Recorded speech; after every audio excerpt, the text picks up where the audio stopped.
এখন বাজে 9:40। তো তোমরা ঘড়িটা দেখলেই বুঝতে পারবে এই সময় ওর বায়না, ও মানে কালী পুজো মানে মেলায় যাবে দেখতে, মেলা দেখতে। তো আগেই বলেছিল, কিন্তু আজকে স্কুল ছিল, তারপরে নাচের স্কুল ছিল, পড়াশোনা ছিল, মানে স্কুলের কাজ সব কিছু কমপ্লিট করে নিয়ে এখন বেরিয়েছি। এখন স্টেশনে আছি, এই যে ট্রেনটা যাচ্ছে এই ট্রেনে আমার ননদ নামবে। তো ভাবলাম এত রাতে একা তো যাওয়া যাবে না, ওকে নিয়ে যাই। এই যে আমরা রাস্তায় বেরিয়ে পড়েছি। এখানে দেখো একটু লাইটের মতো করেছিল, মানে কালী পুজোর যে মেলা আর কি। এই অমাবস্যায় মানে কৌশিকী অমাবস্যায় মানে আমাদের এখানে শ্মশানে মেলাটা হয় আর কি। আমি প্রত্যেক বছরই আসি। এবছর যদিও মানে আমাদের বাবুর বাবা বাড়ি নেই বলে ওই কারণে আর আসার ইচ্ছাটাই ছিল না, ওর সঙ্গেই আসি। এখানে দেখো চলে এসেছি। আর এই যে দেখো এখানে হরিনাম টাইপের হচ্ছিল, আর এখানে প্রচুর লোক বসে রয়েছে সব, মানে হরিনাম শোনার জন্য। এখানে মানে তুমি বসার জায়গাই পাবে না।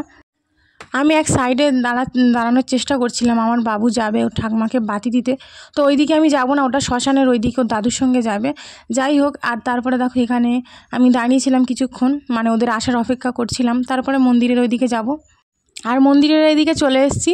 এখানে দেখো বাচ্চারা খেলা করছে। এখানে এই যে আসল মন্দির, আমি ওপরে আর উঠতে গিয়েও আর উঠলাম না, এত ভিড় আর এত প্রচুর পরিমাণে গরম হচ্ছিল না, মানে আমি না বেশিক্ষণ থাকতেই পারিনি। আর ছেলে ও আসার জন্য বায়না করে, আর চলে আসলে সেখান থেকে বাড়ি যাওয়ার জন্য বায়না করে। এখানে দেখো মানে মোমবাতি ধূপ জ্বালানোর ব্যবস্থা ছিল, মানে প্রচুর পরিমাণে বদমাইশ করছিল, ঘ্যান ঘ্যান করছিল। আমার গরম হচ্ছে, ও এমনিতে ভিড়ভাড়টা খুব একটু কম পছন্দ করে, মানে প্রচুর গরম হয় আর কি ওর। আর এত লোকের মধ্যে গরম তো হবেই, এটা তো মাস্ট। আর এবারে খাবারের ব্যাপারটা খুবই বিশ্রী করেছে, মানে বলার মতো নয়।